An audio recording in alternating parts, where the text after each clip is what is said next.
Drum for the Song podcast. Hello, everybody. Welcome to Drum for the Song podcast. I am your host, Dane Campbell. Today, my guest is the excellent Mike Terrana. How's it going, Mike? I'm doing good. Doing As good. you can see, I'm behind the kit. You are behind the kit, which is a nice place. Yes, the nice place is my office, and I'm playing for the song. Well, exactly. You do that very well. I kind of watch you do it most days on my Instagram feed as I'm flicking through, and normally you pop up on there maybe twice or three times sometimes. I think today, the day we're filming this, it's been Foo Fighters Learn to Fly, which is That's right. Probably historically, with my kind of age group, my era, is a massive song, a massive influence to me, that era of Foo Fighters. Great song. It is a great song, and I've played it many times in cover bands myself and things like that. So yeah, so it was like cool to see you do something from that kind of era. But, Thank you. I hope I don't appear too much. Some people are like, "You're posting too much. Go get out of our group." And I'm like, "Okay, I leave your group." It's strange, man, because I think I saw. Obviously, you're a Paiste artist like myself. I noticed something in a Paiste fan group or Paiste 2002 group, and it was someone complaining that you're posting too much. But I'm like, well, this is the kind of stuff we want to see. We want to see the cymbals. We want to hear the cymbals live, and I love videos like that because you can only get so much. Their website is great. The sound samples on their website they're great, but really cool. To see someone playing with a kit, that's what I want to hear. Sure. That's know. Why we watch The Police and Stuart Copeland, and we watch Nico McBrain and all the other guys. The guy actually said, "Is this the Mike Terrana show, or is this the Paiste 2002?" And I said, "Hey, I'm sorry. I'm just, I've been locked in the house for a year and a half. I just like to show my stuff. I'm doing it for free." Yeah, out of the goodness. I'm doing it for the love of the kids. But this guy was like, dude, and all the other guys were like, no, cymbals should be heard. Yeah. And this guy's like, no, I'm here for the gear. And I'm like, okay, I respect that. See you later. I was posting once a week, and then I just left. Wow, you actually left in the end. That's so sad. That's so sad. Sometimes it's better just to leave. You know what I mean? Have you ever been at a party that no one wanted you there? I've been to many of those. Okay. I think. Why doesn't that guy get out of here? It's like, okay, I'll leave. I'm taking my beer with me. That's harsh, man. That's really harsh. But yeah. Well, reality. Interesting story. You're very active on social media, which is one of the reasons I kind of thought you'd be really great for the show. I started following you maybe 9 months ago after my podcast with Bob Richards, which I know you're a friend of. So he's a diamond geezer. He is. He's a fantastic guy, fantastic drummer. And he suggested, you should get Mike Terrana on the show. At the time, to be honest with you, I wasn't aware of who you were. And I checked you up on Instagram, and I was like, oh, wow, this guy's awesome. My hat's your hat? You were wearing a hat? My hat's on backwards. I'm sorry. I was in a hurry. I was wearing a face mask to my day job earlier this afternoon, and I realized I had it on the wrong way around. And I was walking around and all these people were looking at me. So don't worry about that. Okay. Yeah. Yeah. So, and I was like, oh, this guy's done a lot of stuff. And I was like, oh, wow, you've played with some amazing artists, like Yngwie Malsteen. I don't know if that's how you pronounce it. I think so. Tony McAlpine, Axel, Rudi Pell, which I remember. I think I've seen him live when I was a kid. He was on like a G3. The G3 show. I don't know if you had anything to do with that, or I don't know. It was a long time ago. And so for anyone listening, look up your website or Wikipedia. There's a big list of people and albums you've played on and live shows you've been a part of. So you've done a hell of a lot. Over the years. Yeah. So one of the things I wanted to ask, which I know you get asked a lot, but could you briefly describe how you initially got into drumming? Like, kind of how old you were and stuff like that, and who your main influences were, please. Sure. Well, it all started back in the 60s, and I wanted to be a guitar player when I was about 6. And then one day I was sitting in the back seat of my mom's car in 68, and the Rolling Stones came on. You know, when you're a kid and you look out the back window and the speakers are there. Well, I started playing, you know, doing some bongo activity. And I thought to myself, hey, I'm pretty good. I can keep a beat. So I thought maybe I should be a drummer. And I was playing to the Rolling Stones. Hey, hey, you get off of my cloud. Remember that song? Probably before your time, way before your time. But anyway, yeah, way before. We're jamming on that. And I thought, yeah, I want to be a drummer. And then my uncle gave me a drum set, my first drum set. It was a Slingerland Radio King drum set. 24-inch bass drum, white pearl, a 14-inch rack tom, and a snare drum. Oh, wow. And I traded it away for another drum set that had a better color. That's how stupid I was. When you're a kid, you do stupid shit. Yeah. So anyway, but I remember one day also I was sitting in my mom's car. It was maybe 68, 69 around that time. And Led Zeppelin came on the radio. Oh, yeah. And I heard those drums. And I remember saying to my mom, I said, turn that up. You know, when we used to hear songs on the radio. And I said, turn that up, Ma. She's like, all right, she turns it up. And I'm like, when the song was finished, I said, that music is from the future. That's what I said. I said, wow. That music is futuristic. And it's funny because today we are still listening to that music. We're still listening to John Bonham. So absolutely. And, you know, obviously it was way before my time. And when I was like early 20s, I kind of, you know, I'm not saying I didn't know who Led Zeppelin were, but I just kind of discovered and went back and listened to all the music. So people are still doing that now. Kids are still doing that now, and they always will. Better late than never. Yeah. But, you know, John Bonham was a Brit, an Englishman. And when he was making those records, he was quite young. And every record that this man made is a drumming masterpiece. It's a drum lesson. No one was playing drums like this guy. Very interesting, huh? Totally. And that's what I always find fascinating. Beautiful. Kind of speaking to guys, you know, no offense, your kind of age, who were around when it came out. Or, you know, I can't imagine what it must have been like hearing this brand new sound when it was new. When it came out, it was so fresh. It was like a punch in the face. There was Ginger Baker. And there was, the drummer for, I had this name, Mitch Mitchell from Jimi Hendrix, Ginger Baker from Queen, Keith Moon, Ringo Starr. I played all the Beatles records. So all these drummers were floating around. And also I used to play to a lot of pop music. And I didn't realize that most of the pop music I was playing along to on the radio was one drummer. A drummer by the name of Hal Blaine. He was playing for the Mamas and the Papas, the Beach Boys, Frank Sinatra, Sonny and Cher. He played with everybody. He was part of the Wrecking Crew. Yeah. Very good book. If you want to read Hal Blaine's autobiography, I highly recommend it. But that sounds good.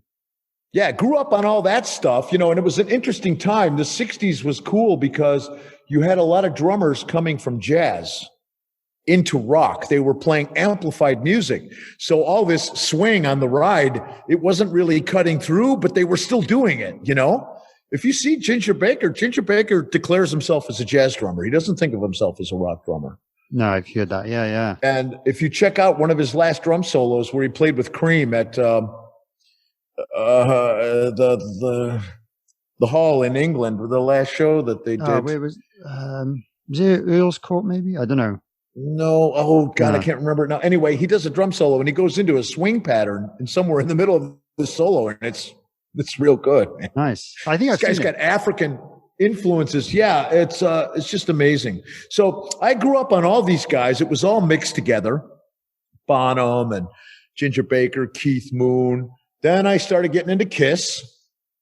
I was a big Kiss fan. I saw Kiss in 1974 open up for Black Sabbath. Oh, wow. Just rocked my world. And then I was getting into Kiss, and I started getting into prog music, and I got into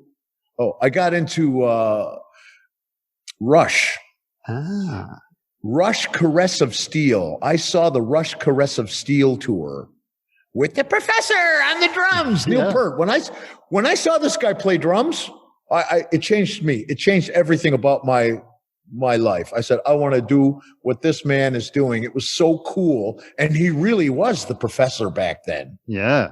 I can imagine it was, I guess it was like I've heard prog, but not at when that came out. I imagined it must have, I guess you had jazz fusion, which was, I guess, a progressive form of rock music, but then that was something new again. And I can imagine he was doing things no one had ever heard before.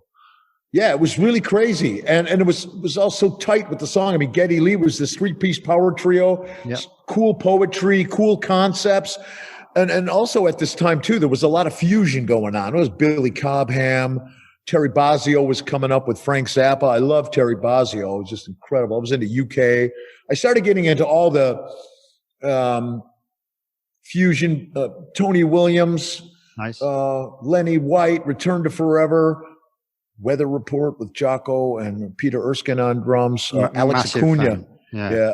If you ever get a chance, Alex Acuna is on that record, Heavy Weather. If you ever get a chance to see Alex Acuna play live, he will scare you. Wow. He's incredible. He's like 75 years old, man. He's just he's still going like like an animal, like on fire. Really, these guys that come from that time frame, they had something special. They worked their craft not on the camera. They played in real time.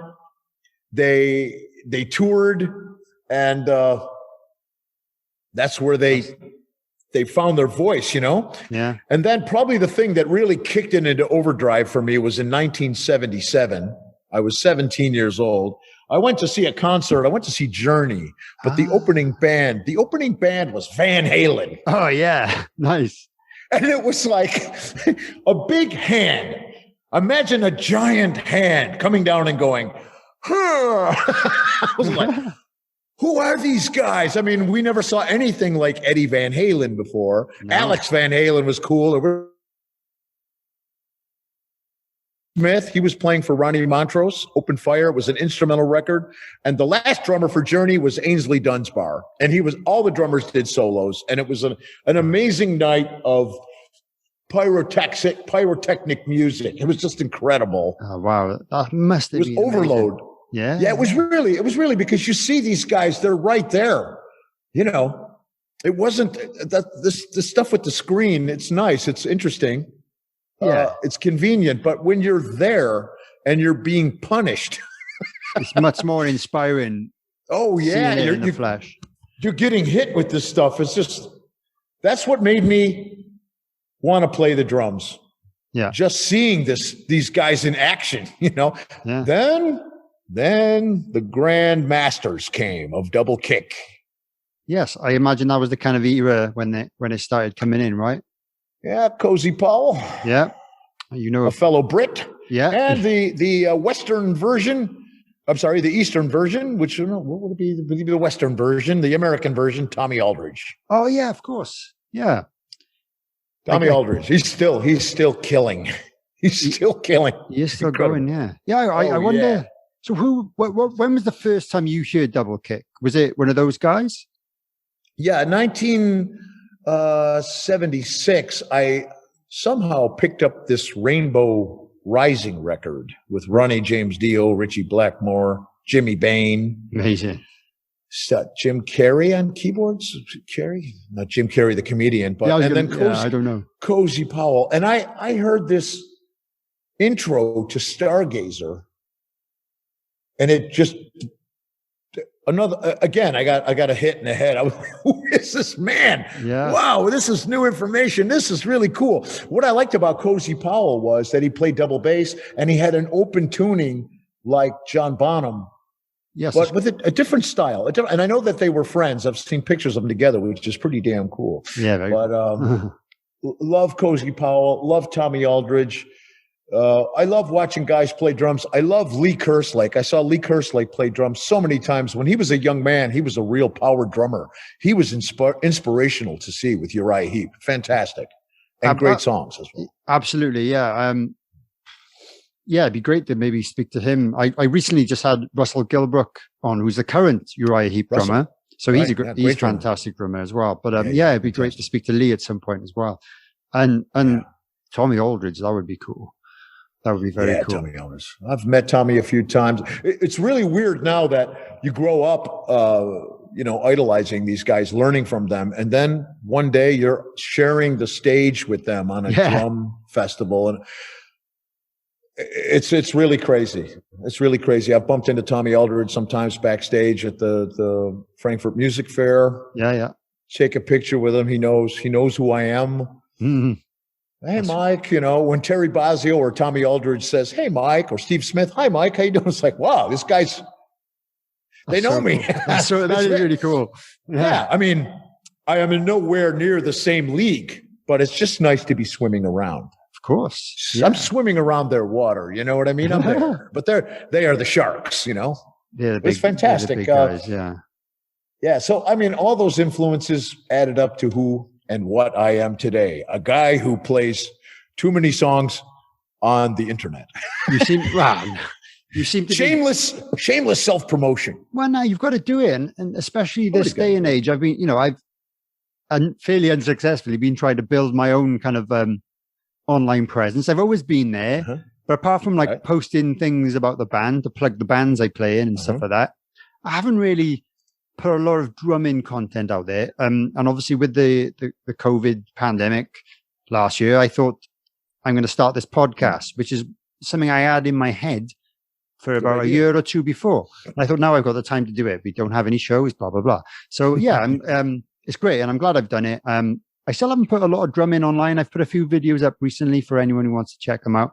I'm still a little bit out of my comfort zone, and I guess I need more, confidence to just do it. I'm not that's the problem. Instagram, TikTok, which I know you're on TikTok, which is great because a lot of people on TikTok are very young. I feel old for TikTok, and it's great when you pop up. I'm like, yes. And you've got lots of followers, and you must be one of the more popular drummers on there, which is, from what I can see, maybe you must be doing well. The algorithm is working for you. Yes, this is a different brand of social media. It took me a while to understand what's actually going on. It's not working like Instagram or Facebook. But, I think one of the most important things, if I can give a little bit of advice to guys out there. Yeah, please do. You have to constantly evolve. I come from a completely different system. I've made my living from live touring, like your father, you go on the road. You can't sell records anymore. So, okay, you make the record. That's an excuse to go on the road and get paid. I was always on the road, flying here and there. And when everything shut down, I said, what's happening now? So you start to use the social media. It takes time to understand it. Of course, everyone has their own style. And I think what you were talking about with confidence, it's different when you're playing with your band and the lights are on and you're in the back, and there's guys moving around. But when you're performing for the camera, it's a different story. You're all alone. There's no crowd. There's nobody clapping. There's nobody throwing beer at you. There's no smoke, no secondhand smoke. And also, it's the same thing. I'm here recording an album at the moment too, and it's like these little microphones. When you're recording, there's nobody here. You're all alone, and you're playing for those microphones. You're performing for the microphones, and that takes some time. And when you see the masters, like Simon Phillips, or Dave Weckl, or Steve Smith, or some of the other great session drummers, J.R. Robinson, Steve Gadd. These guys play for the microphones. It is different. It's in their mind. It's like, it's not about the crowd. It's not about showing off. When the camera's there, well, then it's like microphones and, the camera's on me. Do I look stupid? Maybe. I always think you nothing I can do about this. It's the face God gave me. It looks great. And, the Mozart video and the Santa Claus video, I love it all that. And I think it stands up so much. And it's just nice. It's nice to see someone having fun playing the drums and it's fun. Not just, playing some really fast, complicated beat that makes most viewers feel like crap. and I don't know how you feel about that kind of stuff. I know you're a very capable drummer yourself, much better than I am. But when I see something, I'm like, it's so fast. I can't even break it down. And it just makes me feel a lot, very inferior. And it kind of brings me down a bit. But I don't know. I think, I definitely don't want to make people feel inferior if I play something technical. And with all due respect to the guys out there that are playing blast beats, I respect them for the amount of time and effort. It's not easy to do this. It's not easy to blast at 300 BPM. Hell no. It is impressive. However, In terms of my particular tastes, which probably not too many people care about, but it's not really my cup of tea. I have a lot of friends of mine that are doing this kind of drumming. They're fantastic. They're good guys. I respect and appreciate what they're doing. However, I question the overall musicality of it on a long time frame. You know, I can't listen to so much of that style of music for too long. I see what you mean. I think music needs space. So, you know, the notes are important, but someone much wiser than myself once said the space between the notes is also important, and probably more important. 100%. When you listen to John Bonham, the room is breathing. This guy he's got a touch and a feel and a tuning, but when you're blasting and you've got triggers on your drums, where's the time? There's no time. So I think it's a shame that some guys do that to like hurt people with their music. Look at me. It's like, I'm so good and you'll never be this good. I think that's not so nice. Yeah, I don't think that's great. My idols, I don't think Terry Bozzio was playing from that. I don't even think Mike Portnoy plays from that vantage point, or Mike Mangini. They're very high level technical drummers, and that's the way they play. It's natural for them. And they're good at it, and they display it. Yeah. Virgil Donante, the same. His style is fitting with this genre of music that he's performing. I don't think they're really trying to like, okay, now watch this. You'll never do it. Yeah.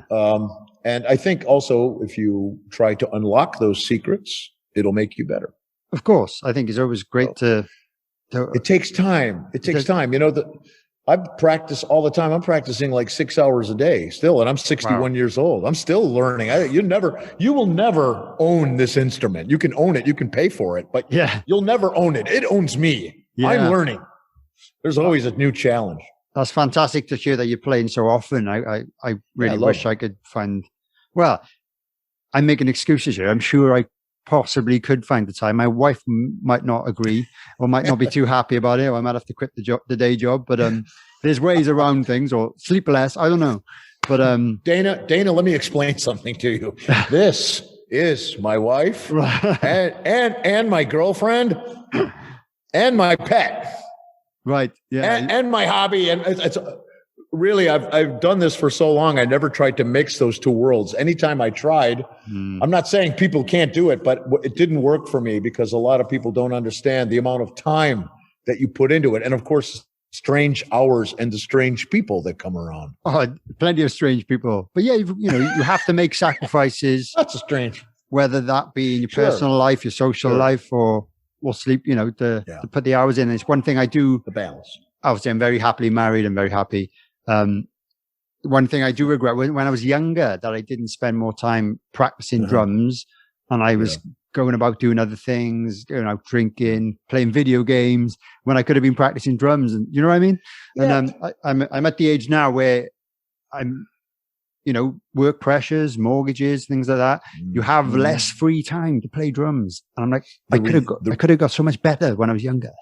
The reality of life, as you get older, the reality of life closes in on you. Totally. We drummers, we play. Musicians play. Grown-ups don't play. They go to work. Yeah. And it's really it's a balance that you have to find. Yeah. I forgot what I was going to say. I was going to say something, but I was going to make a point. But right, okay, maybe it'll come back. You've made playing your work life, I believe, pretty much all of your adult life. Is that right? Yeah. When I was a kid, my father my father was a pharmacist, and he wanted me to go to college. I have a degree in electrical engineering. I never used it. I graduated in 1981. I went and grabbed the sticks. I went on the road. But nice. Yeah, my father used to say, you can't make your hobby your job. And I was like, when you're 16, you're like, yes, I can. I can do that. He didn't know anything about paying rent or whatever, buying food. Yeah. And you learn the hard way. This is another reason why I never really criticize any drummers, professional drummers, because if the guy's out there making a living He's paying his rent. Yep. He's buying food. Maybe he's got a family. Respect. Totally. He's try to make money. All these guys that hate other drummers. Okay, it's one thing to type "I don't like you" on the keyboard. It's another thing to move out of your mom's house, swing your arms, and make money. Fly, have jet lag, do shows. People don't really understand all the things that go around it. Oh, but getting back, I wanted to say, to make some of the drummers out there that are non-technical drummers, you don't have to be a technical drummer to make a living in a band. You have to be able to play the beat, and you have to be a little bit lucky. If you look at the top, I think it's the top 3 or 4 drummers in the world that, the top 3 or 4 richest drummers in the world. I think I've seen that list. It's Ringo Starr. Dave Grohl on it somewhere? The drummer for Charlie Watts from the Rolling Stones. Phil Collins. Yeah. Dave Grohl is in there. He's like number 4 or 5. But these guys don't even spin their drumsticks. Yeah. I don't spin mine. I know you do. But you don't spin your sticks? Get out of here. I know. To be honest, I don't. I know. I just feel you don't have to do that. No, I know. No. I don't know. I don't do many showy things. Like I just kind of, I rock out. I put a lot of energy into it. I just don't do tricks. I don't know. Maybe one day I will. Tricks. You don't have to. I mean, the thing is, I do it because I like it and it's fun. It's fun for me. Yeah, it looks good on camera. And here's the other thing I must say about showmanship. Okay, you said I look like I'm having a lot of fun. I am having a lot of fun. I want other people to have fun, even people that don't play drums. When they watch me, when you play to an audience of people with your band, less than 1% of the people in that audience are drummers. Absolutely, yeah. So if you do this, if there's some young people in the front row and you go, they're like, "Wow, that guy did a trick." Yeah, he did a trick. Cool. It's like I'll have to watch that guy. The drummer is always in the back. Yeah, a lot of times he's in the dark. They don't focus the lights on you. Okay, and so everyone's watching the singer and the guitar players. So a lot of people think, oh, if you twirl your sticks, you're crying for attention. Not really. I'm trying to entertain the people and I'm entertaining myself. However, you don't have to do that because there's plenty of drummers that don't do it. Look at the drummer for U2. Exactly. I don't even know who the drummer for U2 is, but he's in U2. But he's in U2 and he's very successful. So. But he's a very minimalistic drummer, but everything that he does is good. It's fun to watch him. I'll watch him. Yeah. I watch a lot of guys that don't spin sticks. And then there's some guys that are playing fusion or something. They're playing so much complicated stuff. They don't have time to when do you fit that in? Yeah. Drumming. Yeah. I mean, do you know this guy, Tony Royster Jr.? Of course. Yeah. Okay. I did a drum clinic with him, a drum festival in Holland, when he was 8 years old. Is this the famous video with him doing the drum solo? Because I remember that when I was a teenager and it came out and it was like, oh my God. And I guess insane. Absolutely insane. So he's a prodigy. Okay. And now he's even more insane. Yeah. I watch him play on the rolling drum kit and stuff, and it's just like, it's just so precise and fast. He really grew into an excellent musician. Yeah. But even when he was a young guy, he was on his game, and really playing some serious stuff for a young person. I enjoyed that. I enjoyed watching him. I was standing backstage with his father, and I said, wow, he was playing some song, but there was no click track. And I asked his father, what's going on? He goes, he just practices a lot. He doesn't need the click track. It was some crazy jazz song. There were breaks. There were some breaks, like long breaks. There was but he was dead on. I was just like, incredible. So there's all kinds of different drummers. I love Gavin Harrison, fellow Brit guy, really nice guy, super clean, super technical. I appreciate that. Yeah. And then I appreciate the drummer. Oh God, now I'm having a mental block. He plays for the singer for Motley Crue. Oh, Tommy Lee. No, Zoltan Chaney. Oh. Do you know this guy? To be honest, I'm not familiar with that name. Oh. No. Okay. Everybody watching, and you Google Zoltan Chaney. You will see, you talk about stick tricks. I get tired watching this guy, and he's doing he's got his hi-hat, his leg over the hi-hat. crazy stuff with the sticks. It's nonstop show. It's really a pleasure to watch him, but he doesn't miss a beat. Exactly. And he's right there on the groove. But I mean, he's actually an athlete. He's wearing like basketball stuff. I never met this cat. I did see him play live once at a festival. I sat behind him and I was just mesmerizing. It was fun. You know, for me, drumming it's a hobby. It's a passion. It's a sport. It's musical. It's rhythmic. Yeah. It's many things, you know? So the thing is, though, when you play in a band, just getting back to this thing about stick twirling and all that, even if you're not stick twirling, you're still entertaining. You're playing to the people. You are an entertainer. You are in the entertainment business. You're not in the drum clinic business. It's completely different, isn't it? Yeah, completely different. Yeah. So that's my speech on all that stuff. You know, I mean, I don't want to make someone feel bad. I think every drummer should watch every other drummer play and let them do their thing and respect it. And if it's not your cup of tea, leave or go get a drink or keep scrolling. You don't have to, I hate you. I hate you. I hate you. And that's the worst thing about, unfortunately, the online situation is that there are so many of these trolls. Yes, it's funny. I just don't know why they exist. I know. I just, like, if you don't like anything, just scroll past it. Yeah. There's no need to leave a nasty comment. I don't understand these things. I have opinions, you know, but does anyone really care? I very seldom give my opinion, even if someone asks me, because it's my opinion. Yeah. Music is very personal. It's like your clothes that you wear, the shoes that you wear, you know, and your style is also very personal. It's your form of expression. Exactly. So why would I, you know, if I don't necessarily enjoy it or I don't find it entertaining, I watch something that I find entertaining. Yeah. We only have so much time here. Exactly. Well, totally. And nowadays there's so much options. So you've got to find something you like. There's no point wasting time watching something you don't like. But many options. Going back to when you mentioned Zoltan being an athlete, I've noticed yourself, you look very fit and strong. Thank you.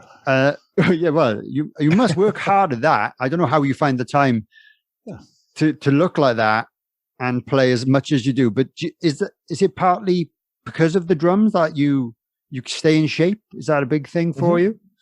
Well, you know, this might sound strange, but everything that I do, even when I'm not playing drums, is for the drums. Yeah. Everything that I eat, I'm a vegetarian. Nice. I don't smoke. I train a lot. I was always in the gym. When I was a kid, I was an athlete. I played American football and I was an ice hockey player. I wanted to be a professional ice hockey player. Oh, cool. So to play ice hockey, you have to be a little bit crazy and you have to skate. I love to ice skate. I still do. Rollerblade. I like that. Yeah. So I was always into athletics. And I think my approach to drumming is athletic. Since the gym's closed, I found a new way to train. I'm only doing calisthenics, which means pull-ups with your own body weight, lots of push-ups. Nice. Every day I'll do about 500 push-ups. Wow. Different kinds of push-ups, like diamond push-ups. Yeah, you can see some of these videos on my website. But for me, it's part of a way to go into myself and to keep myself fit. Mm-hmm. To keep the core, when you're sitting on the drums all the time, you have to be physically well. You have to be well to play this instrument. Even if it's not aggressive music, you still have to be, fit. You have to be clear. You have to remember everything. So I find that all these things, I'm cycling. Now I'm going to take up surfing. That's my next thing. Because I love to be outside. I love to be in the sun. I love the beach. I'm living on the beach. So these things, it's a very nice lifestyle. I'm very lucky to be able to live the way I do. However, I did work for it. I dreamed for it. But all this physical fitness stuff, thank you for the kind words. But I've always done training. I remember when I was in high school, they took us to the weight room. I've never been in a weight room. I never saw weights before. It was like 15, 14. These are the weights, guys. This is what you do. Start doing some curls. Do some bench press. And I liked it. For me, it's kind of a meditation. I was going to say, it sounds like to you, it is maybe your kind of meditation, being in the gym or doing your home workouts and stuff. Sure. And I see some people that are not musicians. You know, I train, like when I train in the park, there's a bunch of young guys there. They listen to their, what's that music?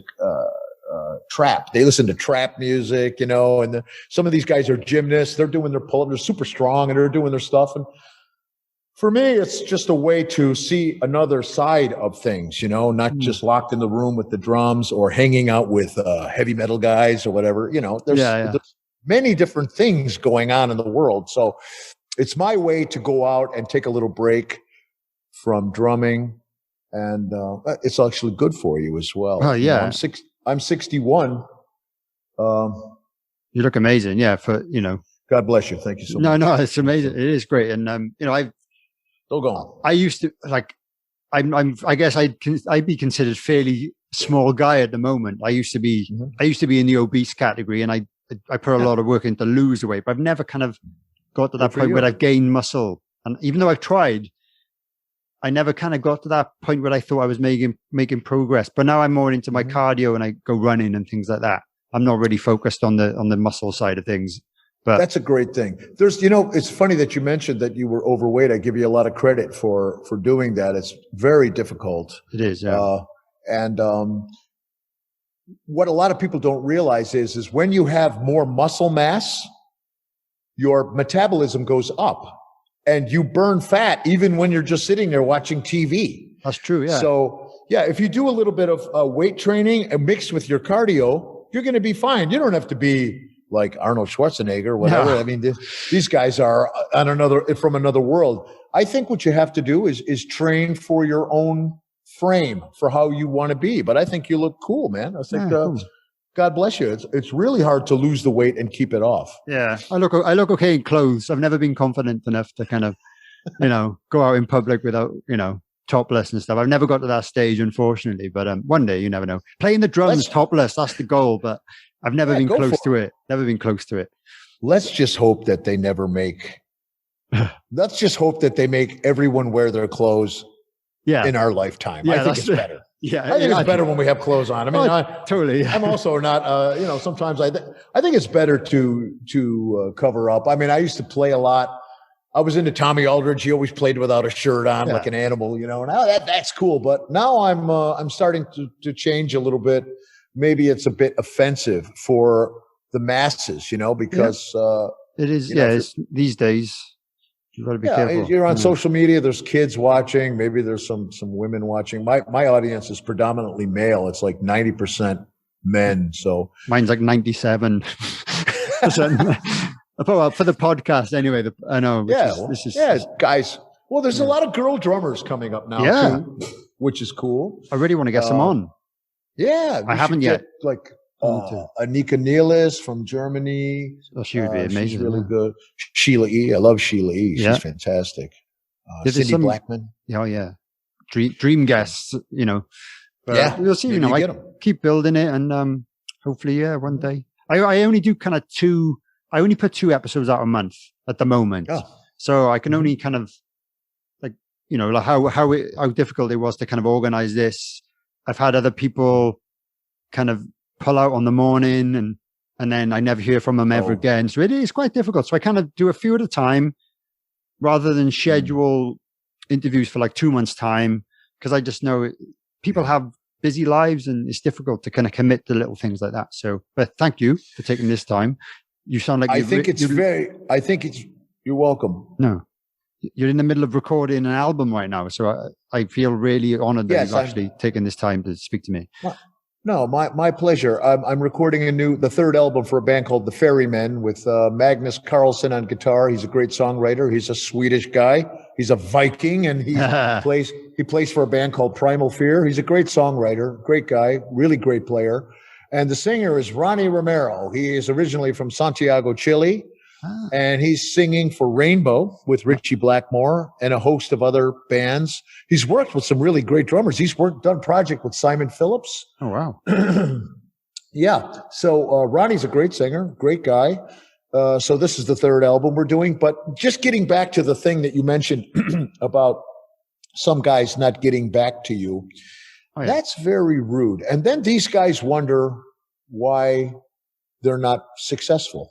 Well, some of them are, and I think that might be the reason why they don't think, they maybe see me as, well, I don't have a massive following, and I'm not going to, they're benefiting me more than I'm benefiting them. Let's put it that way. So well, most of my guests are like that, to be honest. But, well, okay, maybe if they're really famous and busy, but still, you should at least leave a message. This is why I was messaging you all day. You're great. I was trying to. Mike's been amazing. You've been sending me voice messages, emails, WhatsApps. It's been great. So appreciate that. It's amazing. Considering we've never met before, it's very kind of you. I'm a man of my word. I think that's important. If you want to stay in the business, no disrespect to the other guys, whatever, but I mean, if you want to stay in the business, I think you have to be polite and honor your word. If you make an appointment, be there and be there on time. That's very important in the drumming world for anyone.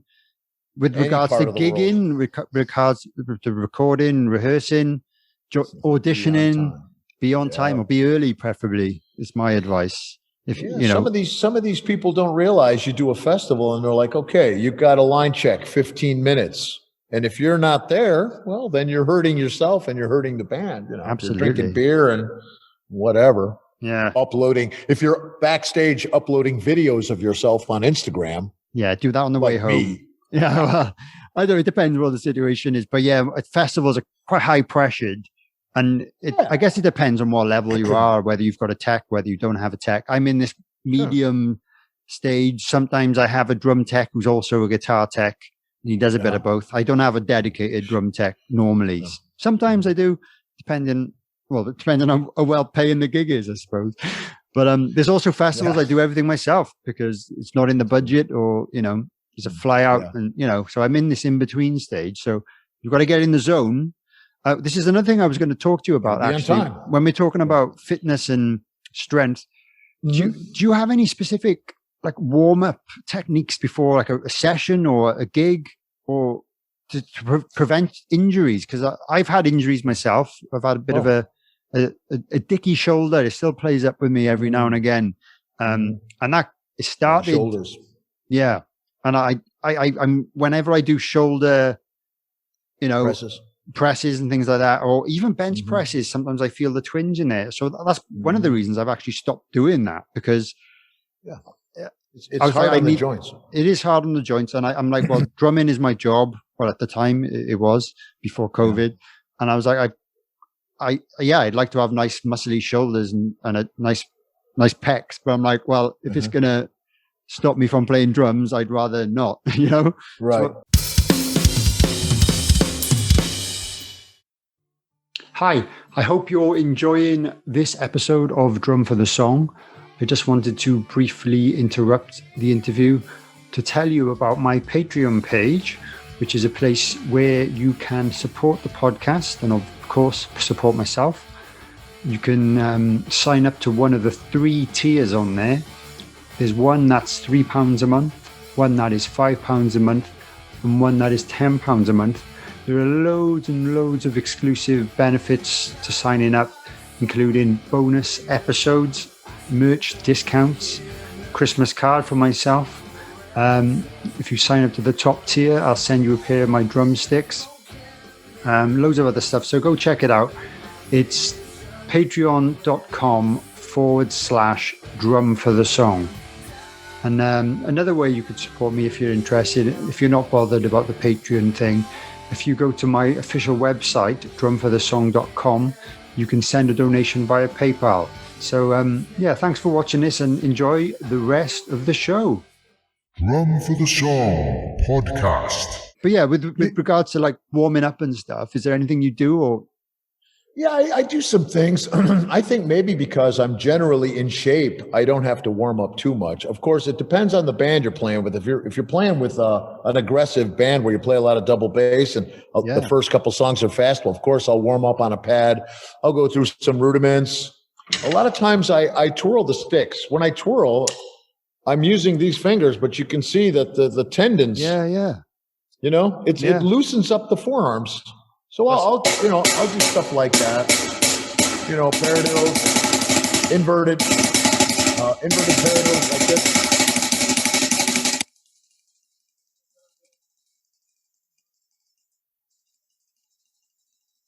kind of like an inside-out paradiddle. That really works the left hand. So I'll do that. Sometimes if I want to stretch, I take the sticks like this and just do this very slowly. That just kind of stretches everything out. Hold it.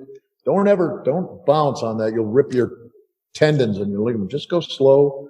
That kind of stretches things out. Yeah, that looks good. And, getting back to this weightlifting and stuff, if you do push-ups, it works your chest and your shoulders.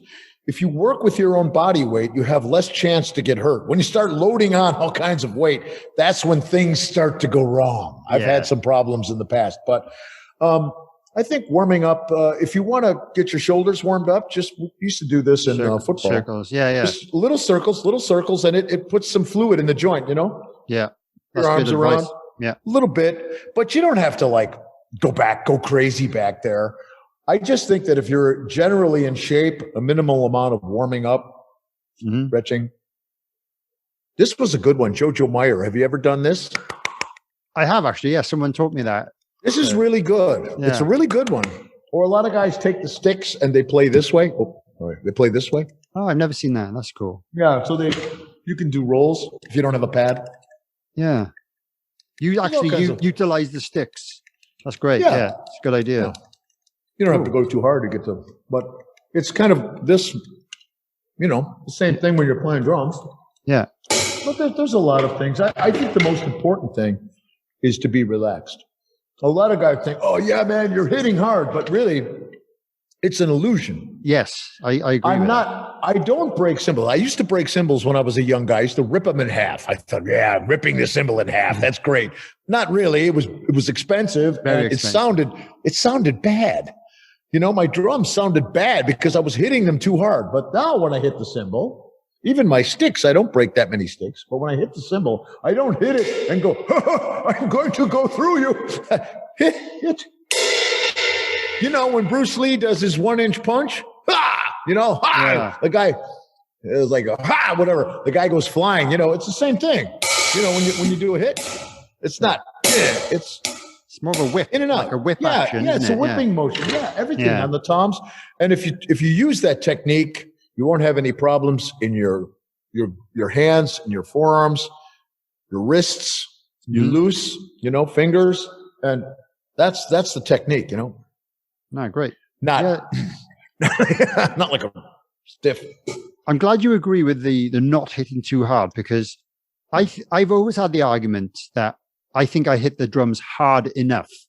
And I think any further than that, you lose the tone of the drum. Obviously, you're going to more likely to damage your cymbals or your sticks.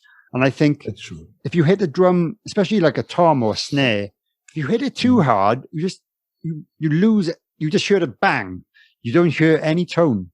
And I've been in situations where I've been said, hit harder. And I'm like, well, okay, I'll try, but it's not going to sound better. I think it's going to sound worse, but I don't know. I think I'm experienced to come to that conclusion.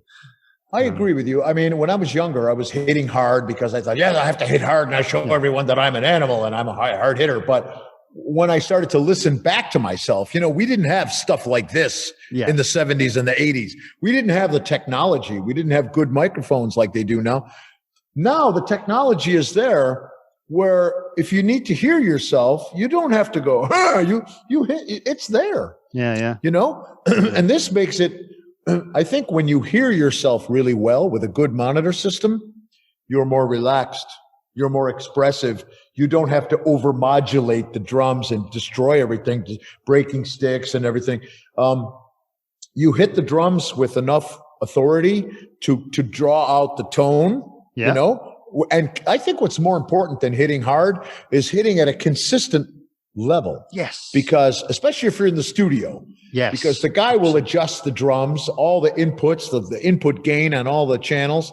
He adjusts that for your playing style. Yes. So if you're like, it's like, no, one continues. And once you establish your limit, where you play with a certain amount of dynamic range, the microphones do the work for you and you sound good in the front of house. That's correct. Yeah. When you hear a great drum sound, it's not because the guy's beating everything. It's because the microphones are doing the work.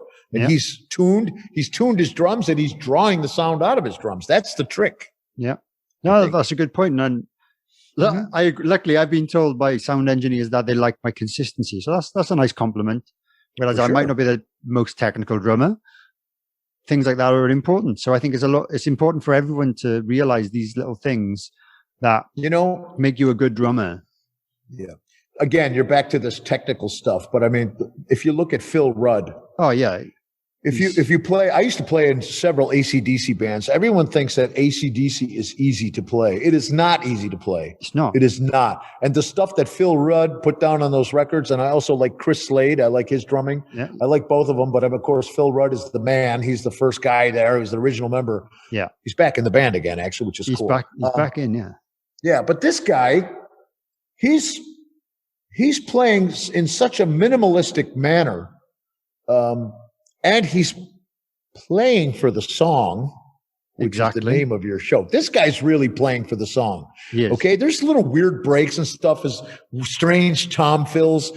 It's kind of primitive, but in a way, it's very cool and it's very groovy. This guy has a groove, and it's minimalistic, and that's what makes Phil Rudd one of the most famous drummers out there. He's in one of the biggest rock bands in the world. Yeah. He's quite wealthy. I just watched a documentary on him. He's got a warehouse full of cars. This man made it.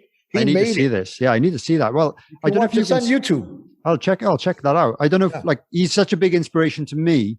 I've only ever got to see him live once, but luckily a friend of mine in France got a drum head signed. So if you see that drum head drum head there.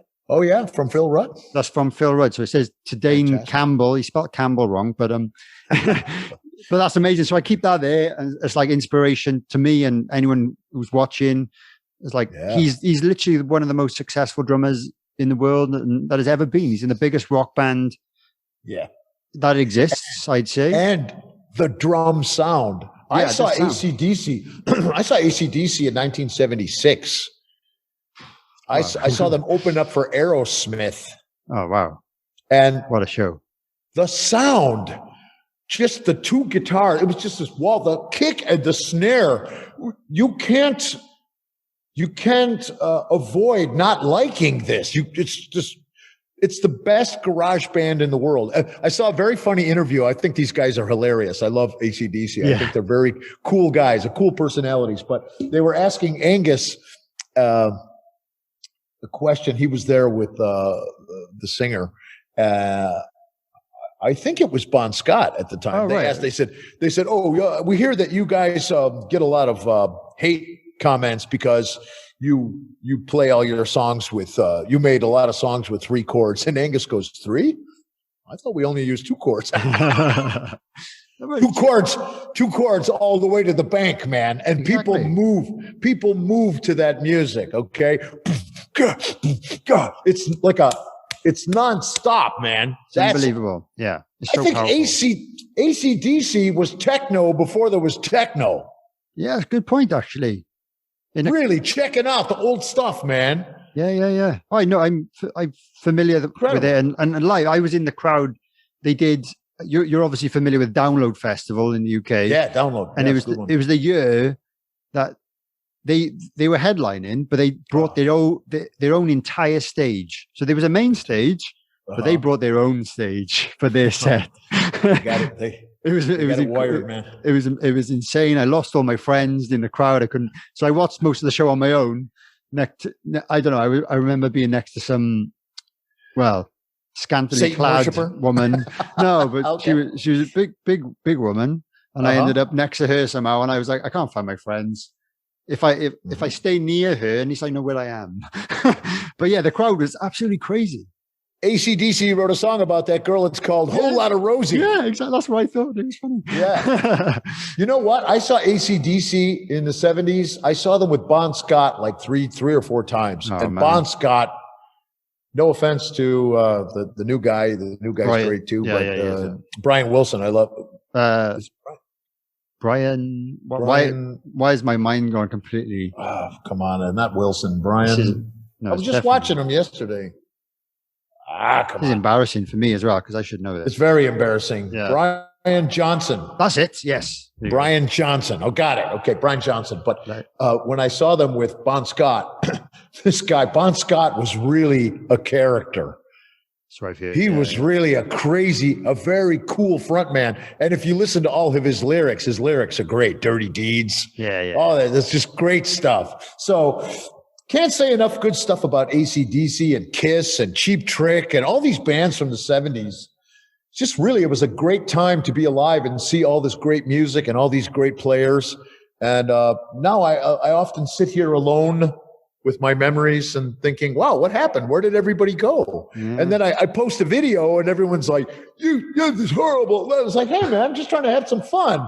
Why don't you smoke a joint and chill out a little bit, man? Smoke some weed. That's what I did in high school. I'm not condoning that, but I mean, come on. You know, smoke some weed, you chill a little bit and you listen to the music. You're not full of hate. Why is everyone so full of hate? I know. I really don't understand it at all. And like, I listened to another interview you did, and you talked about positivity, and it's something I've definitely tried to introduce to my life, like intentionally. I think historically, a lot of my friends would probably agree, and band members. You know, I have been known to be a little bit of a, pessimistic person, but lately I completely try to change that. And I always look at the positive in everything. And I write in a journal every day, positivity journal. I don't know if you heard of that, the 5-minute journal. I do all these things. I try and look at the good thing in everything. And I heard you talk about that. And you mentioned a few books, I believe, that you've read. Positive thinking is very important. Now, I can tell you, I'm far from perfect. Okay. I think the most important thing is to, excuse my English here, but as I've gotten older, I've made a lot of mistakes. I've said some stupid stuff. I'd get mad. I'm Italian. I'm Sicilian. I have a crazy temper. Okay. Yeah. I try to control that because I'm a perfectionist. And then I lose myself. And I think the problem is when I was younger, I would just be like, wah! Now, as I'm older, I see the camera from the third person and it's like, hey, Mike, I start freaking out, and then I say, hey, Mike, you're kind of being an asshole. And when you start to realize that you're acting bad, it's no fun. No, exactly. And it's no fun for the other people. But I mean, I've been guilty of this myself. I've been in situations when you're on the road, you're tired or something goes wrong or you're stressed. Everybody has their way to release. I can say that I don't necessarily agree with some ways I've handled myself. I think the key is to realize that you made mistakes and to try not to do it again. So I've read some books. One of the most important books I read was The Magic of Believing by Claude M. Bristol. It was written in the 1930s. I've read the book 10 times. You can listen to it on YouTube as a talking book. And getting back to this positivity thing, I truly believe that what you put out comes back. Okay. Now, these people that write all this nasty stuff on the internet, whatever, what they don't realize is that stuff spreads, it multiplies, and it will return like a wave. And I don't want to be in that wave. I want to be in the cone of light. Oh, I'm in the cone of light. Oh, I am protected. Totally. You hear it? Okay. So you've got the reverb in there. That's great. Oh, it's fantastic in here. This is my room. I'm all alone in my room. But I think that book really helped me out a lot. And I really think that when you do good things for people, whether it has to do something with music or even if you just open the door for somebody, it doesn't even matter if they say thank you. Okay. Many times, I've actually met a couple of good drummer friends this way. Some people see a really good drummer and they get intimidated, and then maybe they write a comment like, this guy is overrated or something. But I have, for one friend of mine, a drummer by the name of Dalibor Mraz. He's from the Czech Republic. An excellent drummer, a young guy. I saw him playing on Facebook, and I clicked like. I gave him a like. Then I wrote to him, great playing. And then I thought, you know what? I'm going to send this guy a message. Cool. So I sent him a message. I said, hey, Dalibor, really, you're really, really good. Smiley face. He wrote back to me, hey, man, thanks a lot. Blah, blah. We're friends. We've done shows together. We do clinics together. We help each other out. I've met other great drummers through him. There you go. So something drummer Gareth? Yeah, Gergo Borlai from Hungary. Do you know Gergo? I think you I've should check seen this guy. Incredible. I mean, these two guys play together. They're like similar styles. I'm like a heavy metal drummer, rock drummer. But I sat in the room and just watched these two guys trade, and it was like it was fun. It was inspirational. No, I can't do it. It's okay. There's always going to be somebody better. Oh yeah. So if you're feeling good with yourself and you're able to give someone else a kind word, it shall be returned. It might not be returned from that person, but it shall be returned. Yes, I sound like a wise man. No, well, you're a lot wiser than someone. Than I look. Well, no, but you've got the experience, you've got the wisdom, and I think people need to take things like this on board. And it's like there's lots of ways. Like karma is obviously one of the things. Another karma. I know it sounds a bit. It doesn't sound sad. I don't mind, but like. The universe, I believe in karma. The universe gives you back what you put into it, and things like that. I'm beginning to realize things like that, and that's why I've tried my best to change my outlook. And let me tell you something else. When you start getting on this positive cycle, and you start to believe in karma or realize that it's actually real, you start to realize that when you do something wrong, the karma payback comes very quickly. When you're switched on, it's like, I did something wrong. Maybe I didn't conduct myself properly. I hurt that person. Bang, something happens to me. It's like, okay. But when you do a lot of good things, it's like putting money in the bank. You're getting a karma plus, not a deficit, And then it's like, oh, wow, I got a phone call today. Somebody wants to interview me on the web. Dana. So, I mean, it's nice. I mean, I remember a time when I was sitting at home and I was praying for someone to call me and ask me about what I do and appreciate what I do. I hold on to every moment. I answer everyone on Instagram. Anyone that says I say thank you. It takes a lot of time, but that's part of my job. If you put the stuff up there and they like it, you have to say thank you and answer questions. What kind of cymbal is that? A lot of guys want to know about the hi-hats, the 15-inch Peisty sound edge hi-hats that John Bonham's playing. Beautiful. I use 15 2002 heavy hi-hats. So they're not the sound edge, but you're similar. Okay. Amazing sounding cymbals. Yeah. Yes, all the Peisty cymbals are amazing. But really, I do you know who Brian Tishy is? Yeah, of course. Okay, Brian Tishy, he's really a Bonham fanatic. He runs the Bonham Bonzo Fest. And when we do this, we play on this John Bonham drum kit. He's got a Vistalite kit, a wood kit. And man, he tunes them drums up. He really is into Bonham. He's got an ear for that. He's also a great guitar player. Brian Tishy is an awesome musician. So he's had a lot of great gigs with Whitesnake and Billy Idol and all these guys. So it's great to be around these kind of people, Of course. And when I play this drum set that he tuned, that's where I got into the 15-inch hi-hat, because he had the 24-inch ride, Peisty 2002, the giant beat hi-hats, 2002 hi-hats, whatever. You start to realize, oh, wow, this is part of Bonham's secret. It is. There are some secrets in the equipment. Good equipment will make you sound better, and it will inspire you to play better. That's what I kind of think. Over the years, I have spent a lot of money improving my gear. Good. Like it doesn't automatically make you a better drummer, but it does make you sound better than having. You want to play more. Yeah, and it does. The inspiration, and that's partly. I've mentioned it before. Until very recently, I only had an electric kit at home, and which is great tool, great for playing quiet. Yeah. But I never felt inspired to play, and I've recently set up a little 3-piece or 4-piece, like it's more of a cocktail kit, really, acoustic kit. And it's so much more inspiring just to play that, even if it's for 10 minutes, 20 minutes. Yeah. And I it's just the real deal. I enjoy it so much more with real Peisty cymbals. And I've just got a ride and 15-inch big beat hi-hats on that kit. But yeah, it's just so fun. It's not.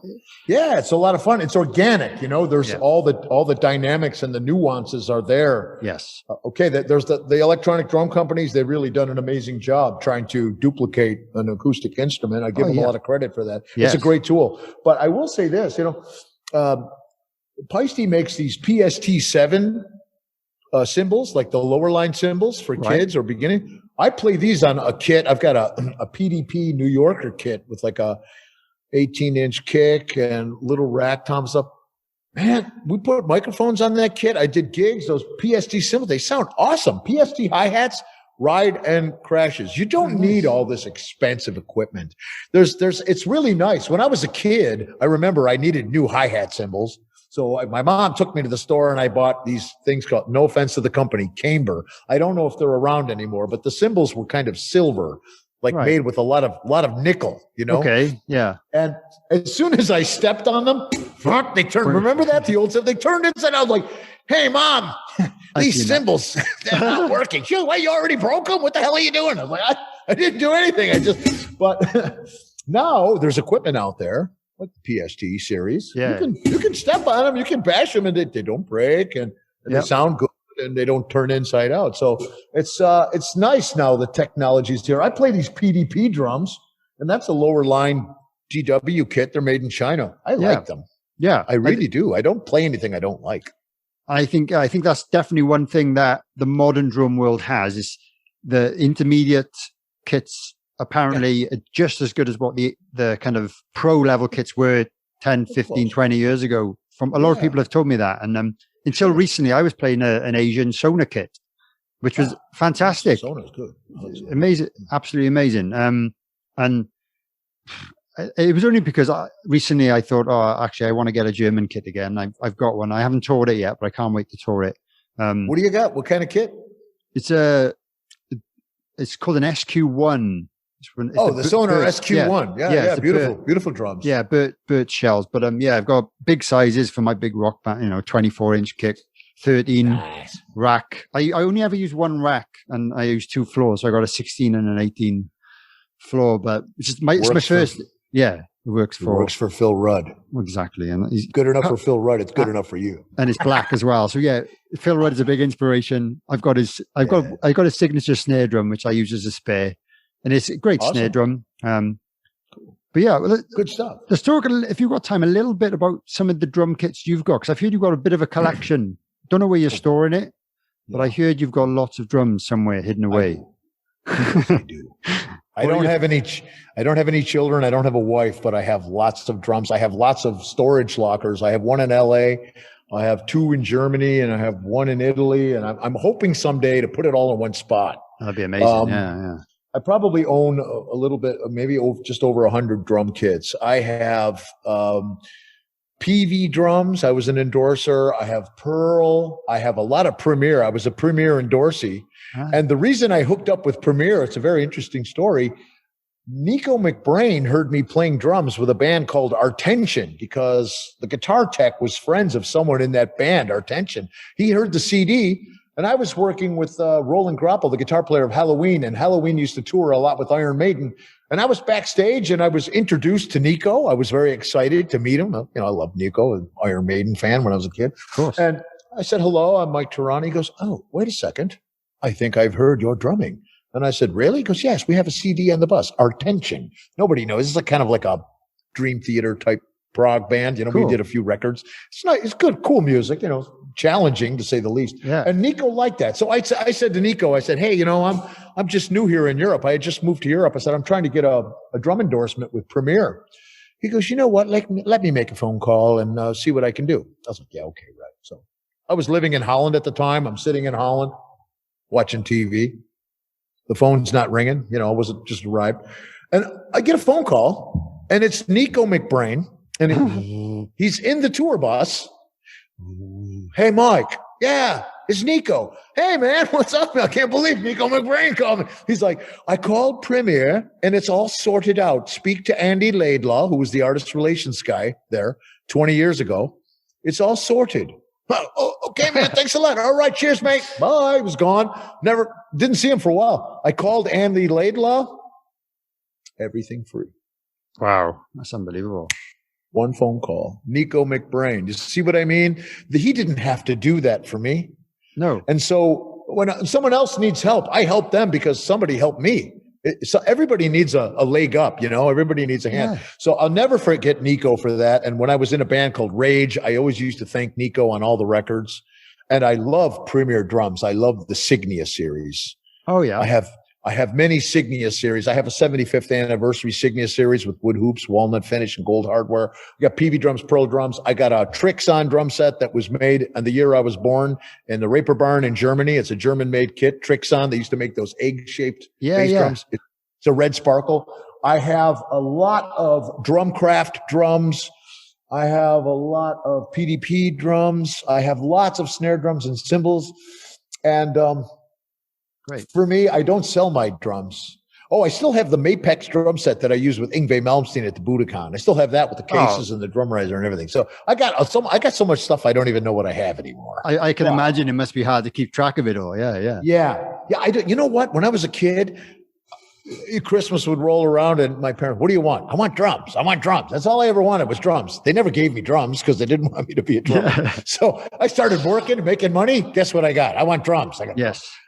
And when you get an endorsement, I think a lot of guys think, oh yeah, you get the stuff for free and then you sell it or whatever. If you start doing that kind of stuff, you're kind of an a-hole. You know what I mean? Because it's their product. They give it to you to support you. I like to keep it. Once I play, I put my spirit in those shells. I made records with those drums. I did make DVDs. I did tours. So when I go into my storage locker, I can smell the history of Mike Terrana. That's a good point, actually. I've never had any free gear. I have got a few endorsements. It is kind of you still pay like half price or whatever. Hopefully, maybe. But that's also good. I have sold a few kits, and when I look back, sometimes I'm like, oh, I wish I didn't sell that kit because I did that tour, I did that music video, or I made that album. But it's come down to where the hell do I store it all? It hasn't always been for financial reasons. Sometimes, maybe, but I don't know. But I normally sell something when I buy something else to kind of fund the new purchase, or at least partly fund it. And it's understandable because drum equipment is expensive. If you're working a day job, it's like, okay, I got to sell this to get that. I do have one drum set that I paid for. When it was actually a half off deal. I had a deal with Sonar. Only one kit. I have a Sonar Designer Series White Sparkle. Oh, that's like my dream kit. That's because one of my biggest influences is Mickey D. As you probably know. I like Mickey. Yeah, Mickey was still Sonar guy. Yeah, he had the White Sparkle. He had the White Sparkle designer kit. When I was a kid, I had a Motorhead poster on my bedroom wall. Well, it was just a Mickey D poster. It was a Sonar. I think it was a Sonar poster. Mickey D standing behind his big white kit. I think he signed it to me or whatever. Yeah, and I guess drums. It kind of because the kit I've been playing, the Asian Sonar kit was White Sparkle. It wasn't a designer, but it was. So for the last 10 years, give or take a few shows, I've always played a White Sparkle drum kit. So, but like beautiful color. It looks amazing on stage, in my opinion. Yeah. White is good. Takes on the light colors, and it's positive. It's it's not so evil. But the Sonar Designer Series kit, it's worth about $20,000. Wow. I have all signature hardware. Oh yeah, I have two 22-inch kicks, 10, 12, 14, 16, 14 snare.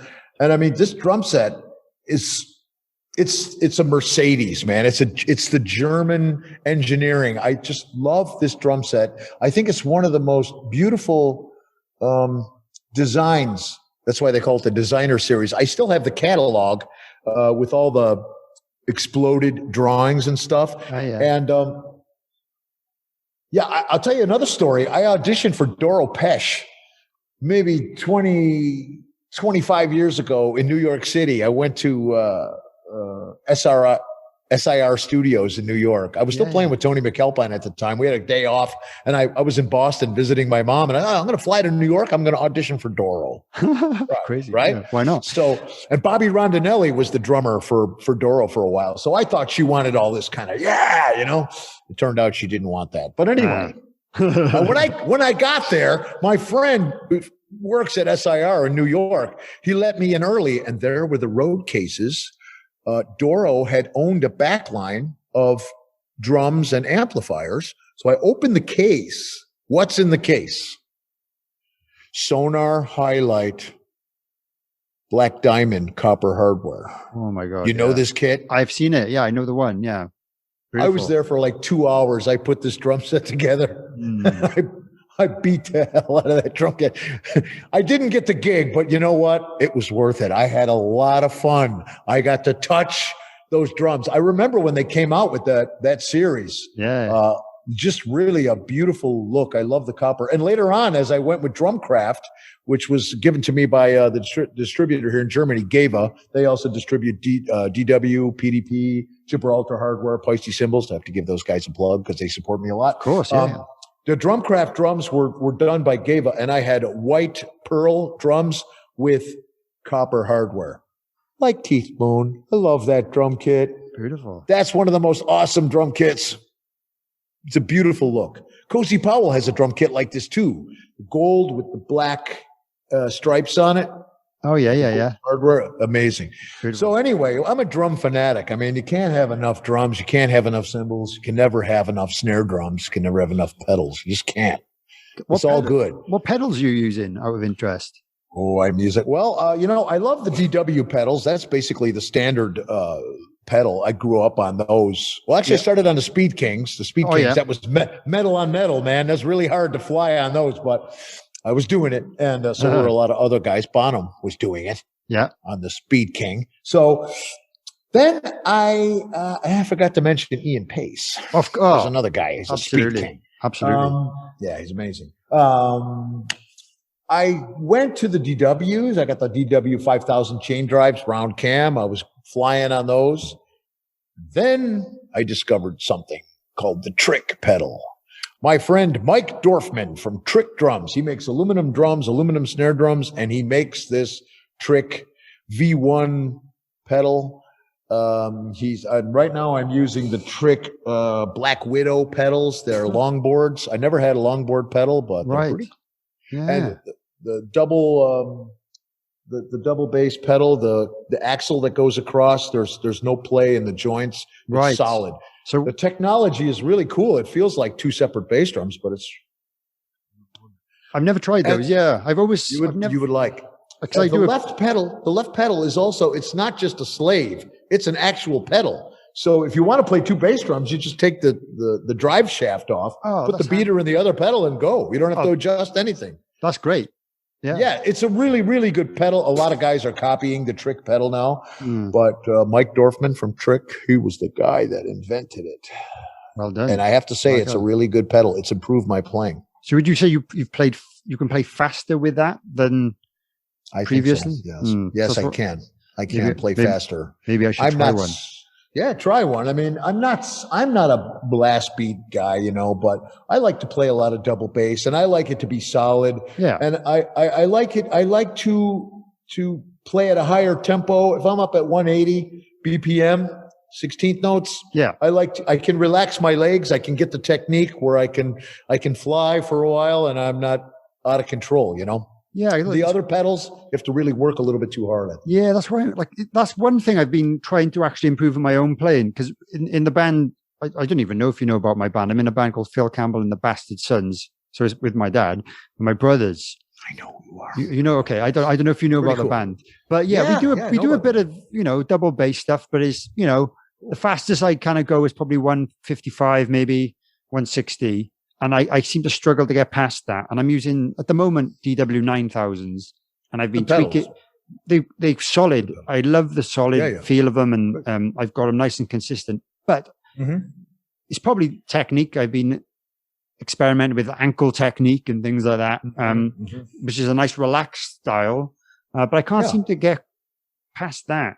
And I'm wondering whether plateau. Yeah, it could be the pedals, it could be the technique, it could be a variety of things. But also, I have to say that the Trick pedal is not for it's not for beginners. Right. I remember when I first got the pedal, I took it out of the box. It's like, I'm a professional drummer. There was some instructions through the instructions. I'm one of those guys. Right. the IKEA furniture, whatever. I'll figure it out. Three days later, what are all these extra screws? But I got my trick pedals, and I threw away the instructions. I start working on them. And after 2 or 3 days, I got frustrated, and I sent an email to Mike Dorfman. And I said, hey, man, I'm trying to love your pedals, but I'm having a lot of trouble. And he goes, did you read the instructions? And I was like, Mike, do you realize who I am? I'm Mike Terrana. I don't need instructions. I've been playing, but I started laughing. I said, no, actually, Mike, I didn't. He goes, go back and read the instructions. Zero the pedals. There's some calibration. And you have to calibrate the pedal to 0 and then make your adjustments, and then whoa, another world. Right. So it's not for a kid that wants to sit down and go crazy. You have to. There's a little bit, some instructions, some science, some physics. It is a lot of science and physics with pedals, isn't it? I think that's science will prevail. Thomas Dolby. She blinded me with science. You probably don't know that song.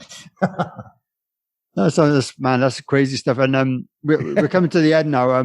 All right, to the end. If that's cool, I know you've got stuff to do. If you wouldn't mind going through a quick fire round with me, 10 quick answer questions. One answer you questions? Okay for that? Yeah, quick, very quick ones. Do you prefer hot or cold weather? Hot or cold weather? I think you're going to say hot. Hot. That's why you live in it. Drop it like it's hot. Drop it like it's hot. Yeah, I gotta be in the heat, man. I hate to be cold. I grew up in Buffalo, New York. It's horrible. Yeah, I don't blame why you live in Italy, man. I love to live in Italy. It must be a beautiful place to live. Daytime or nighttime? Daytime. Sweet or savory?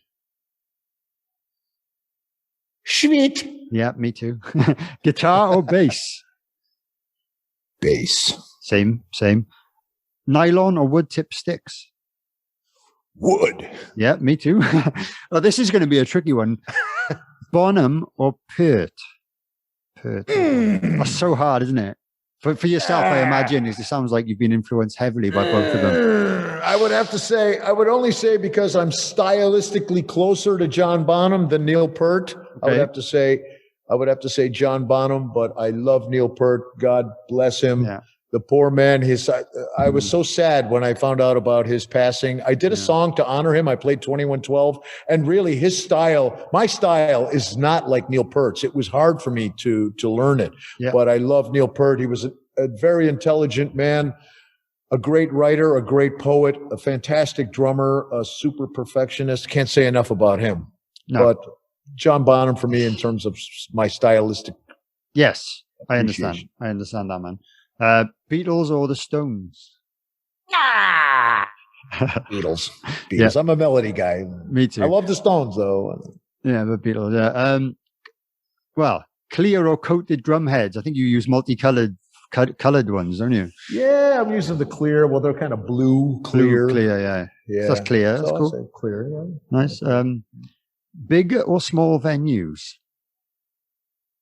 That all depends, but there's nothing like a big venue with thousands of eyeballs out there, and you get the backstage. You got all kinds of food and lots of room. Sometimes I have my own dressing room. I like that, just be in there with my pad. And I was like, "What's wrong with you? You're antisocial?" I was like, "No, I just like to spread out." Well, the problem is if you bring your practice pad out in a small dressing room with your other band members, they just complain anyway. It's annoying. It's loud. It's loud. Or sometimes, like when I put my mohawk up, I have this hairspray that, like, if someone lights a match, the whole place will blow up. It's like, are you going to spray that in here? It's like, yeah, okay, I'll go to another area. Maybe my own dressing room would be nice. But there's nothing like having your own dressing room. I'll tell you a quick story. When I was in Japan with Yngwie Malsteen, we all had our own dressing rooms. Wow. That's proper rock star. And chauffeur. We had our own driver. These little black cars, these Japanese guys with white gloves. They drove us to the venue. We drove under the venue. I never saw the people. Wow. That was crazy. That's how the big boys do it, High tech. I mean, there's nothing wrong with playing in a bar, though. I like it when my shoes are sticking to the floor and there's a big penis on the dressing room wall. Yeah, rock and roll. Lots of penises. In the UK, that's a big thing. There's penises everywhere. Sure. That's great, man. And this is an interesting one because I know you're more of you are a kind of technical prog drummer as well. Favorite time signature to play? 7. 7. And I had a feeling he was going to be 7. Prog 7's kind of natural. Yeah, kind of natural. I quite enjoy it. I don't have a lot of experience playing, but I feel like I could do it if I had to. It doesn't happen in my band, but no, it's great, man. 5 is good. I tried 5 the other day, and I tried to film myself playing in 5, but then I ended up getting lost, and I think I did a few bars of 6. So I was like, no, I can't do this. Let's do this another day. Let's practice this more. That's amazing, man. It's different, challenging. It is challenging, but it's good to try. Stick your metronome on and do it. Try something different. I can play 4/4 even better. Yes.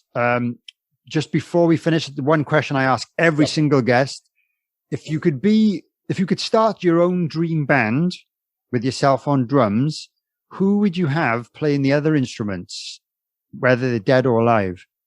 And who would you have in your perfect dream band? Okay. I would have Doug Pinnick from,